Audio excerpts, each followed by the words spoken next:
अस्सलामुअलैकुम dear students. Lecture 9 जोग्राफ़िया जमात हश्तम बाब number 2 ज़मीनी खदो खाल में तब्दीली लाने वाले कारकुन, सफ़ा नंबर 12 ग्लेशियर के बनाए हुए ज़मीनी खदो खाल आज हमारा टॉपिक है। डियर स्टूडेंट्स, लास्ट टॉपिक में हमने पढ़ा दरिया के अमले तय नशीनी से बनने वाले खदो खाल। इसमें हमने पढ़े सैलाबी मैदान, कुदरती बंद, डेल्टा। सैलाबी मैदान जैसा कि आपको पता है कि इसमें हमने पढ़ा कि मैदानी मंजिल में दरिया में सैलाब आने की सूरत में जो पानी है दरिया के किनारों से निकलकर दूर दूर तक जब फैल जाता है और जब वापस उतरता है तो अपने साथ लाया हुआ जितना भी इरोडेड मटेरियल होता है, मट्टी, रेत वगैरह, वो सारी उधर फैला देता है आसपास के मैदानों में और उनको हमवार कर देता है। उनको सैलाबी मैदान कहते हैं। फिर हमने कुदरती बंद के बारे में पढ़ा कि कुदरती बंद ऐसे बंद होते हैं कि जब दरिया के किनारों के साथ मट्टी और रेत जमा हो जाती है जो कि दरिया के किनारे सैलाबी मैदान से ऊँचे हो जाते हैं। ठीक है, जब सैलाबी मैदान में दरिया के किनारों के साथ मट्टी और रेत के जमा होने से दरिया के किनारे सैलाबी मैदान से ऊंचे हो जाते हैं, उन्हें कुदरती बंद कहते हैं। फिर हमने डेल्टा के बारे में पढ़ा कि जब दरिया समंदर में दाखिल होने लगता है तो यहाँ ढलान बहुत ही कम हो जाने से दरिया की रफ्तार इंतहाई सुस्त हो जाती है और वह अपने साथ लाए हुए जो उसका इरोडेड मटेरियल या मवाद या मट्टी या रेत होती है तो उसको वहाँ पे डिपॉजिट करना शुरू कर देता है और ख़ुद कई शाखों में तकसीम होकर डेल्टा की शक्ल इख्तियार करके समंदर से जा मिलता है। आज हमने अपना नेक्स्ट टॉपिक शुरू करना है, ठीक है, जो कि है glacier as an agent of landform change. और यहाँ से स्टार्ट करना है हमने ये ग्लेशियर के बनाए हुए ज़मीनी खदो खाल, जिसमें हम ग्लेशियर की अक़साम पढ़ेंगे। एक है वादी ग्लेशियर, दूसरा है बरे आज़मी ग्लेशियर। और आज हम सिर्फ एक किस्म डिस्कस करेंगे जो कि है वादी ग्लेशियर। और वादी ग्लेशियर में हम एक अमल पढ़ेंगे जो कि है अमले कटाव से बनने वाले ज़मीनी खदो खाल। ठीक हो गया। नेक्स्ट इसको शुरू करते हैं। ग्लेशियर के बनाए हुए ज़मीनी खदो खाल कहते हैं कि बुलंदो बाला पहाड़ी सिलसिले और कुतबी इलाके दुनिया के इंतहाई सर्द इलाके हैं जहाँ शदीद बर्फ़बारी होती है। जी हाँ, अब वो कह रहे हैं कि जो बड़े माउंटेन्स होते हैं या जो पोलर रीजन्स होते हैं जिन यानी कि कुतबी इलाके, वहाँ पे ज़्यादा ठंड भी होती है और वहाँ पे ज़्यादा बारिश, बर्फ़बारी और यालाबारी वगैरह भी होती है।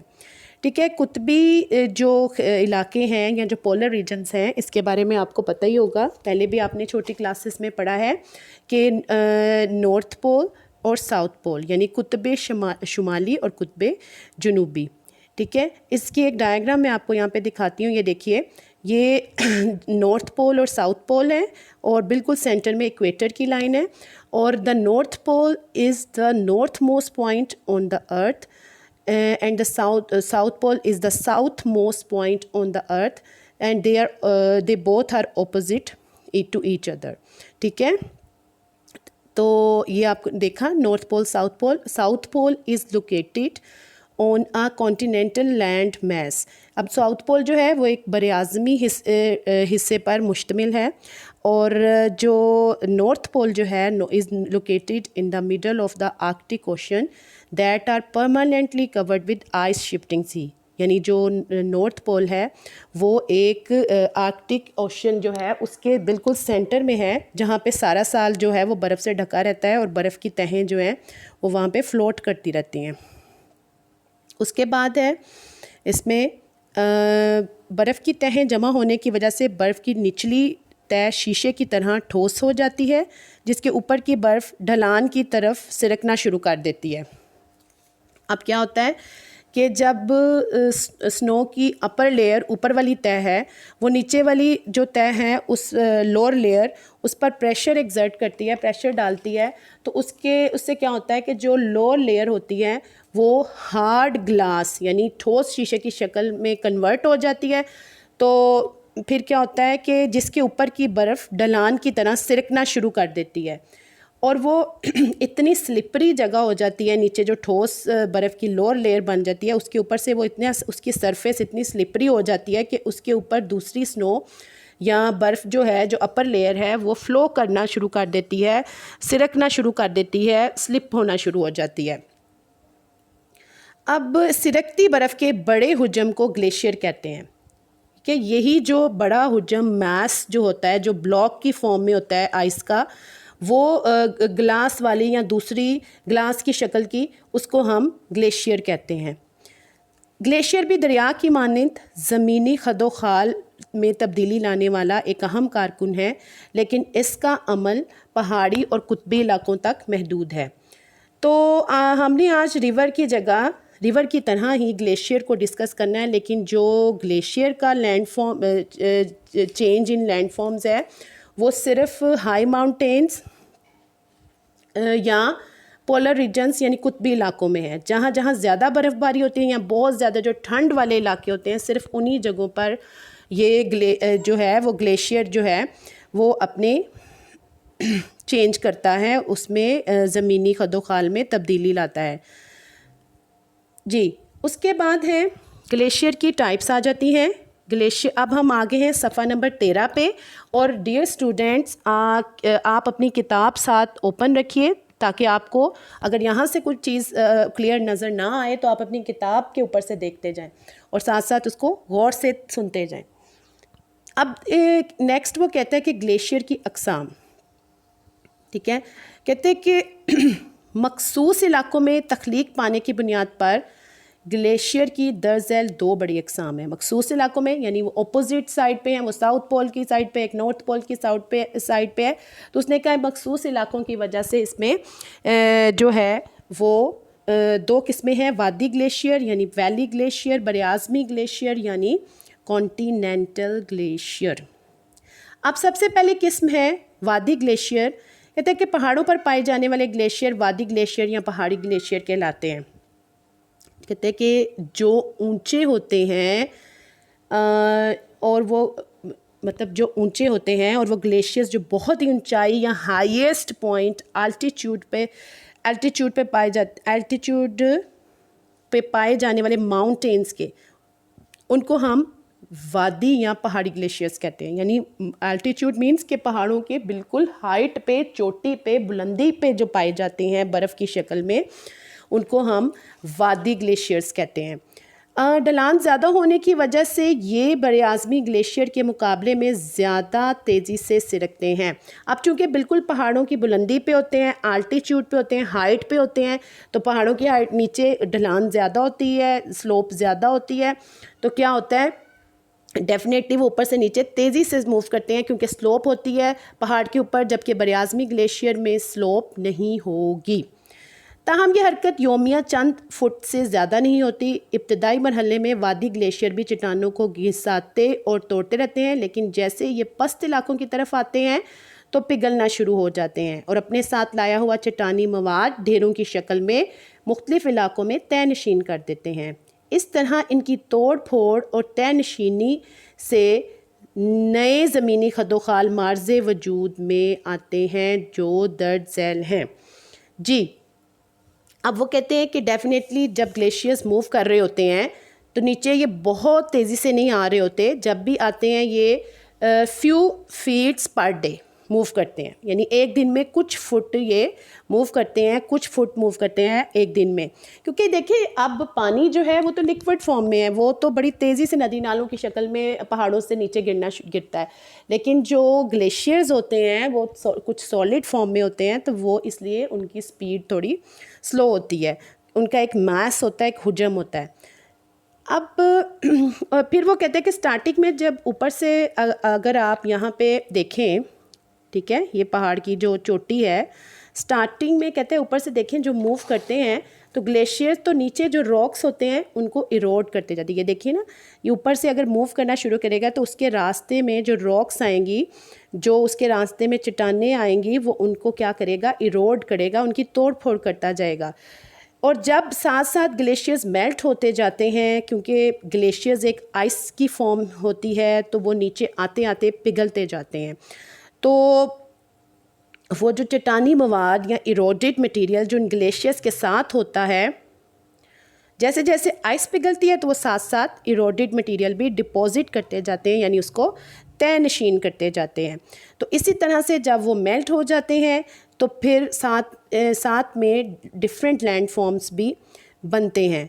इसी डिपोजिशन और इरोजन से आगे हमारा, ठीक है, इसी डिपोजिशन और इरोजन से ये land forms, different land forms जो है वो क्रिएट करता है। जैसे देखिए इसकी मिसाल मैं आपको यहाँ पे दिखाती हूँ, गौर कीजिएगा। ये देखिए सबसे पहली जो पिक्चर है इसमें देखिए कि ऊपर से जब ग्लेशियर्स ने मूव करना शुरू किया, पहाड़ की बुलंदी से, स्लोप से, ढलान से नीचे आता गया, तो जो उसके रास्ते में जो रॉक्स आ रही थी, जो चट्टानें आ रही थी, उससे उसने इरोजन हुई और उसने बहुत सारी जो चट्टानें थी उनको तोड़ फोड़ के छोटे छोटे, ये देखिए नीचे जो आपको कलरफुल से ऑरेंज ब्लैक से छोटे छोटे से नज़र आ रहे हैं, उसने उसको इरोजन से, पहाड़ों रॉक्स की तोड़ फोड़ की, इरोजन हुई। फिर क्या हुआ, आहिस्ता आहिस्ता वो मेल्ट होना शुरू हो गया। आहिस्ता आहिस्ता जो बर्फ़ थी पहले जमी थी, फिर वो आहिस्ता आहिस्ता नीचे जो नीचे आती गई, मेल्ट होना शुरू हो गई। और यहाँ पे देखिए क्या हुआ कि बिल्कुल वो मेल्ट होके उसने लिक्विड की शक्ल इख्तियार कर ली, और जो वो इरोडेड मटेरियल था, जो टूटी फूटी चट्टानों के चट्टानी मवाद था, वो पानी के अंदर जो था वो मिक्स हो गया, पानी के अंदर साथ ही मूव शुरू कर दिया। और एट द एंड क्या हुआ कि जब वो बिल्कुल नीचे तय में आ गया, नीचे उतराई में आ गया, तो जो पानी था वो मूव कर गया, और जो चट्टानी मवाद था, इरोडेड मटेरियल था, वो वहीं तय में डिपॉजिट कर गया, तय नशीन कर दिया उसने। ठीक है जी।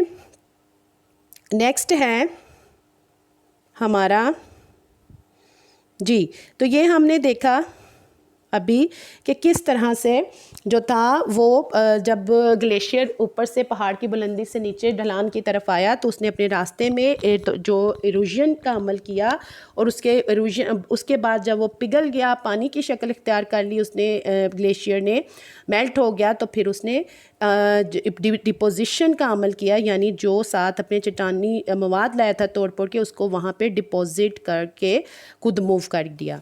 अब इरोजन किस तरह से हो रही है उसमें हम देखेंगे कि कटाव से बनने वाले ज़मीनी खदोखाल, यानी इरोजनल लैंड फॉर्म्स। अब हम देखेंगे कि जो इरोजन, जो जो ग्लेशियर्स हैं, जो पहाड़ों से मूव करते आ रहे हैं, रास्ते में चट्टानों को घिसाते और तोड़ते आ रहे हैं, और वो किस तरह से अब इस कटाव के अमल से कौन कौन से नए खदोखाल, कौन कौन से नए लैंड फॉर्म्स वजूद में आ रहे हैं ग्लेशियर के अमले कटाव की वजह से। सबसे पहला जो इसमें पॉइंट है वो है सिर्क। ठीक है, अब सिर्क में देखिए वो कहते हैं कि पहाड़ों की बुलंदियों पर जहाँ वादी ग्लेशियर की तख्लीक होती है, वहाँ बर्फ़ की तोड़ फोड़ की वजह से एक प्याला नुमा गढ़ा मार्ज़े वजूद में आता है, उसे सिर्क कहते हैं। अगर आप यहाँ देखें, ये देखिए डायग्राम में जो कि आपकी किताब के ऊपर भी है, अगर यहाँ देखें तो ये एक बाउल शेप प्याला नुमा सी एक जगह बनी होती है ऊंचे पहाड़ों के ऊपर।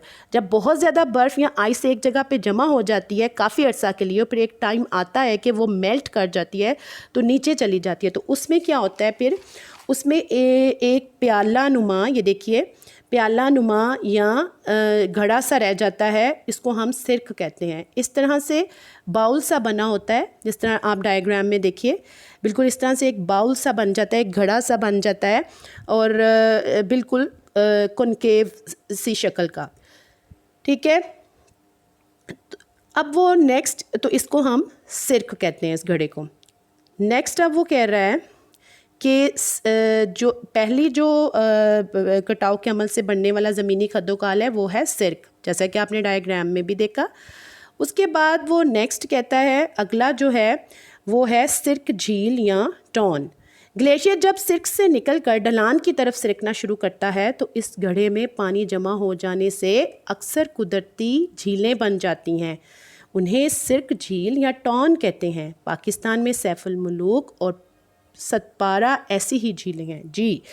तो वो कह रहा है कि यहाँ पे जो, ये देखिए यहाँ पे जो ग्लेशियर्स हैं मेल्ट कर जाते हैं, ठीक है, और काफ़ी हद तक पानी नीचे चला जाता है, लेकिन काफ़ी हद तक पानी उस घड़े में भी रह जाता है, जिसे वो आइस ब्लॉक छोड़कर नीचे की तरफ मूव करता है। अब ये जो सिरक हमने बात की, सिरक की, जो कि घड़े हैं जो कि आइस ब्लॉक अपने पीछे छोड़ के गया है, ठीक है, प्याला नुमा। तो जब क्या हुआ कि आइस ब्लॉक जो था, जो ग्लेशियर था, नीचे मूव कर गया, तो जब वो मेल्टिंग उसकी स्टार्ट हुई, उसने नीचे मूवमेंट शुरू की बुलंदी से नीचे की तरफ, तो कुछ जो था वो पानी पीछे इस घड़े में भी छोड़ गया और कुछ वो बहा के साथ ले गया।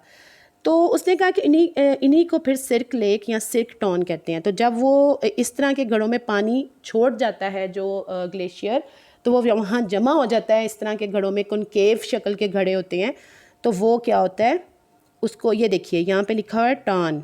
ये एक पहाड़, ये भी एक सिरक झील या टॉन है, जो कि एक पहाड़ में एक घड़ा सा बन गया था ग्लेशियर के मूव करने से, और वहाँ पे कुछ पानी जमा होने से वहाँ पे टॉन या सिरक झील बन गई। क्योंकि ये प्याला नुमा बाउल की शक्ल की होती हैं, तो इनमें जगह होती है। अगर यहाँ पे आप देखें, यहाँ पे टॉन शो किया हुआ है, ये देखिए यहाँ इस सिरक झील या टॉन इसको कहते हैं। इसके बाद हमारा टॉपिक है यू शेप्ड वादी, यू शेप्ड वैली या यू नुमा वादी। अगर ग्लेशियर अपनी गुजरगाह को नीचे की तरफ और अतराफ से काटता रहता है, जिससे इसकी गुजरगाह कुशादा हो जाती है और इस वादी की शक्ल अंग्रेज़ी के हर्फ यू की मानी हो जाती है, जिसे यू नुमा वादी कहते हैं। पाकिस्तान में कागान, नारान और हुंजा ऐसी ही वादियाँ। जी हाँ, अगर आप यहाँ पे देखें इस डायग्राम में, तो जब इरोजन हो रही होती है, तो ना सिर्फ वो अपने सामने से ग्लेशियर्स जो हैं वो अपने सामने से पत्थरों को तोड़ फोड़ इरोड कर रहे होते हैं, बल्कि साथ वाली जगहों को भी इरोड करते जाते हैं। और एक टाइम आता है कि जब वो यू की शेप ले लेते हैं, और अगर आप यहाँ पे देखें तो यू की शेप ले ली हुई है, ठीक है। यहाँ पे देखें यू की शेप ले ली हुई है, ठीक है, और इसलिए इसको यू शेप्ड वैली या यू नुमा वादी कहते हैं। इसमें एग्जांपल उन्होंने बता दिया कागान, नारान वगैरह की वादियाँ। अब ये देखिए, ये लिखा हुआ ना जहाँ पे अतराफ़ी बार और वस्ती बार, यानी ये इस तरह से ये वो ब्लॉक्स हैं, आइस ब्लॉक्स हैं, ब्लॉक्स की फॉर्म में ग्लेशियर्स हैं जो ऊपर से मूव करते हुए आ रहे हैं। और वो ना सिर्फ अपनी जो ज़मीन सतह है, तय है नीचे पहाड़ों के साथ साथ वहाँ पे पत्थरों की, वहाँ पे रॉक्स की तोड़ फोड़ कर रहे हैं, बल्कि अपनी जो अतराफ़ है, साइड्स हैं, वहाँ भी ये तोड़ फोड़ कर रहे हैं। तो उससे क्या हुआ कि वो एक ब्रॉड यू शेप जो थी यू नुमा वादी बन गई। अंडरस्टैंड। नेक्स्ट देखिए, नेक्स्ट हमारा है, हाँ जी, एक इस मुअल्लक वादी या हैंगिंग वैली। जिस तरह एक बड़े दरिया में कई छोटे दरिया आकर मिलते हैं, उसी तरह एक बड़े ग्लेशियर में कई छोटे ग्लेशियर आकर मिलते हैं, जिनकी वादियाँ बड़े ग्लेशियर की वादी से निस्बतन बुलंदी पर वाक़ होती हैं। उन्हें मुअल्लक वादियाँ कहते हैं। ठीक। अब देखिए क्या होता है कि जैसे हमने रिवर्स के बारे में पढ़ा था कि जब ऊपर से पहाड़ों की बुलंदी से बहुत सारे छोटे छोटे नदी नाले स्ट्रीम्स जो हैं वो आकर नीचे पहाड़ों के दामन में इकट्ठी होती हैं, गिरती हैं और वो दरिया की शक्ल इख्तियार कर लेती हैं, बड़े दरिया की शक्ल इख्तियार कर लेती हैं। इसी तरह वो इसमें बता रहा है कि हमारे पास जो ग्लेशियर्स की एग्जांपल है, इसके अंदर भी वो कहते हैं कि छोटे छोटे ग्लेशियर्स हैं, वो पिघल कर ठीक है पहाड़ों की बुलंदी से आते हैं नीचे की तरफ। जो एक मेन ग्लेशियर जो है उसकी जो मेन ग्लेशियर पीछे अपनी वादी बनाता हुआ आ रहा होता है, वैली बनाता हुआ आ रहा होता है, उसमें आकर गिरते हैं छोटे छोटे ग्लेशियर्स। तो जो पीछे वो अपनी वैलीज छोड़ के आते हैं, जो अपनी वादियाँ छोड़ के आते हैं मूवमेंट करते हुए, तो वो क्या होती हैं, वो ज़्यादा हाइट पे होती हैं, वो ज़्यादा बुलंदी पे होती हैं। जो मेन ग्लेशियर की वादी है उससे ज़्यादा बुलंद होती हैं, तो इसलिए उनको मुअल्लक वादी या हैंगिंग वैलीज का नाम दिया गया है। यहाँ पे देखिए मुअल्लक वादियाँ। अंडरस्टैंड। ओके, नेक्स्ट चलते हैं। उसके बाद आ जाती है नेक्स्ट हमारी गरकाब वादी या फियोर्ड। अब अक्सर पहाड़ी इलाके साहिलों के साथ वाक़ होते हैं, जहाँ वादी ग्लेशियर सीधे समंदरों में जा उतरते हैं और बाद में समंदर का पानी उनकी वादी में दाखिल हो जाता है। ऐसी वादियों को गर्काब वादी कहते हैं। डेनमार्क, नॉर्वे और स्वीडन में ऐसी वादियाँ आम हैं। अब उसने कहा अच्छा बहुत सारे पहाड़ माउंटेन्स आपने देखे होंगे जो कि कोस्ट के पास होते हैं, साले समंदर के पास होते हैं। सो वो कह रहा है, जैसे कि इस डायग्राम में भी आप देखिए, ठीक है। तो उसने कहा है कि बिल्कुल समंदर के जहाँ पे गर्काब वादी लिखा हो तो वो समंदर के बिल्कुल पास होते हैं, छोटे छोटे पहाड़, मतलब समंदर के सतह के साथ साथ। तो यहाँ पे जो वैली ग्लेशियर्स हैं वो डायरेक्टली समंदर के अंदर जा रहे होते हैं। यानी जो ग्लेशियर्स अपनी वैलीज से आते हैं तो वो चूँकि समंदर के बिल्कुल साथ हैं वो पहाड़, तो वो सीधे ग्लेशियर्स जाके कहाँ पे गिरते हैं, समंदर के अंदर गिरते हैं। ऐसी जो जगह होती हैं जो समंदर के पास होती हैं, वैलीज या ग्लेशियर डायरेक्टली उनके अंदर जाता है, यानी समंदर के अंदर, इनको हम गर्काब वादी कहते हैं। और गर्काब का जो लफ्ज़ी मतलब है वो है, इसका लफ्ज़ी मतलब ही यही है, पानी में समाया हुआ, पानी में डूबा हुआ या गर्क हुआ हुआ।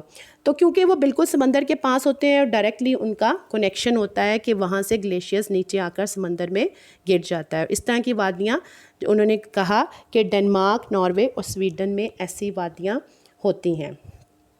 अब मज़ीद इसकी कुछ मैं आपको बता दूँ कि आज हमने जो पढ़ा, एक तो हमने पढ़ा कि जी जो कुतबी इलाके हैं, सबसे पहले तो हमने इसमें ये पढ़ा कि ग्लेशियर्स के बनाए हुए ज़मीनी खदोखाल में हमने पढ़ा कि बुलंदो बाला पहाड़ी सिलसिले और कुतबी इलाके दुनिया के इंतहाई सर्द इलाके हैं जहाँ शदीद बर्फ़बारी होती है।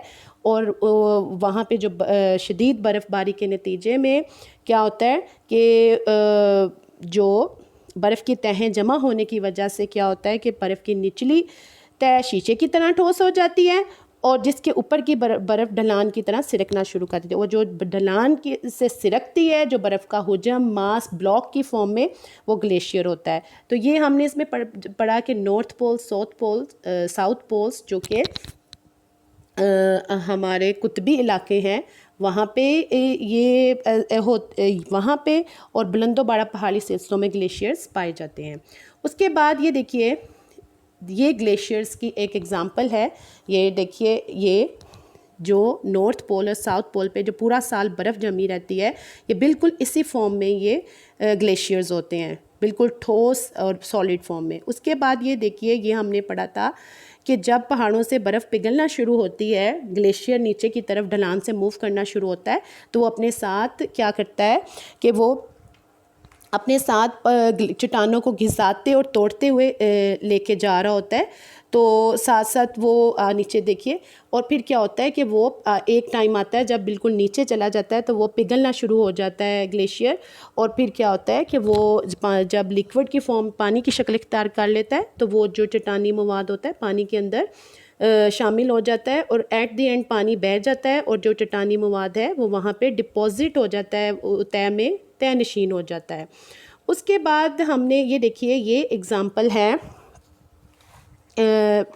हमने उसके बाद पढ़ा सिरक की, कि सिरक हमने पढ़ा ऐसी बर्फ़ की तोड़ फोड़ की वजह से प्याला नुमा सा घड़ा मार्ज़े वजूद में आता है। जब ग्लेशियर अपनी जगह से सिरक जाता है तो एक पीछे घड़ा छोड़ जाता है और कुछ पानी भी उसमें छोड़ जाता है, और जो वो पानी छोड़ जाता है उसको, वो जो घड़ा होता है उसको सिरक कहते हैं, और जो वो पानी छोड़ जाता है उसको हम सिरक झील कहते हैं। ये सिरक झील की एक एग्ज़ाम्पल है, आप इसको देख सकते हैं, इसमें थोड़ा सा पानी भी है। उसके बाद नेक्स्ट जो है यू शेप्ड यूनुमा वादी हमने पढ़ी। यूनुमा वादी हमने पढ़ा कि ग्लेशियर अपनी गुजरगाह को नीचे की तरफ और अतराफ से काटता रहता है, जिससे इसकी गुजरगाह कुशादा हो जाती है और इस वादी की शक्ल अंग्रेज़ी के हर्फ यू की मानिंद हो जाती है। तो ये एक यूनुमा वादी है। उसके बाद हमने ये वाली एग्ज़ाम्पल देखी मोल्लक वादी, हैंगिंग वैलीज़ की। हमने देखा कि जो मेन हमारा ग्लेशियर है, जो मेन हमारा ग्लेशियर आ रहा है, जो वो यू शेप वैली बना रहा है, मेन यू शेप्ड वैली, उसके साथ पहाड़ों की बुलंदी से छोटे छोटे ग्लेशियर्स भी शामिल हो रहे हैं, और जो छोटे छोटे ग्लेशियर्स अपनी वादियाँ बनाते हुए ऊपर से आ रहे हैं वो हैं जो कि और बुलंदी से आ रहे हैं, वो उनको हम हैंगिंग वैलीज़ कहते हैं। ठीक है जी। और एंड पे हमने पढ़ा गर्काब वादी, ऐसी वादियाँ जो कि ऐसी ग्लेशियर्स की वादियाँ जो कि समंदर के बिल्कुल साथ साथ होती हैं, और फिर क्या होती हैं कि वो सीधे आके वो ग्लेशियर्स वहाँ पे समंदर में शामिल हो जाते हैं, उनकी वादियाँ भी उसमें शामिल हो जाती हैं, तो उनको हम गर्काब वादी कहते हैं। ठीक है जी, उम्मीद है आज का लेक्चर आपको बहुत अच्छे से समझ आया होगा। तो उम्मीद रखती हूँ कि आप जो है इसको बहुत अच्छे से पढ़ेंगे। करना आपने ये है कि सफ़ा नंबर 12 से लेके सफ़ा नंबर 14 तक जो आज का टॉपिक हमने पढ़ा उसकी रीडिंग करनी है। ठीक है, उसमें जो सफ़ा नंबर 13 पे आपकी डायग्राम है उसको आपने अच्छी तरह से उसकी स्टडी करनी है, मुतालिया करना है, उसको कोशिश करनी है अपने रजिस्टर पे नीट एंड क्लीन ड्रॉ करने की, लेबल करने की। देन आपने उसके बाद इस पूरी रीडिंग के बाद कोई क्वेश्चन होगा तो आप अपने डिस्कशन सेशन में मेरे से पूछेंगे। इंशाल्लाह फिर मिलेंगे अगले लेक्चर के साथ, तब तक के लिए अल्लाह हाफिज़।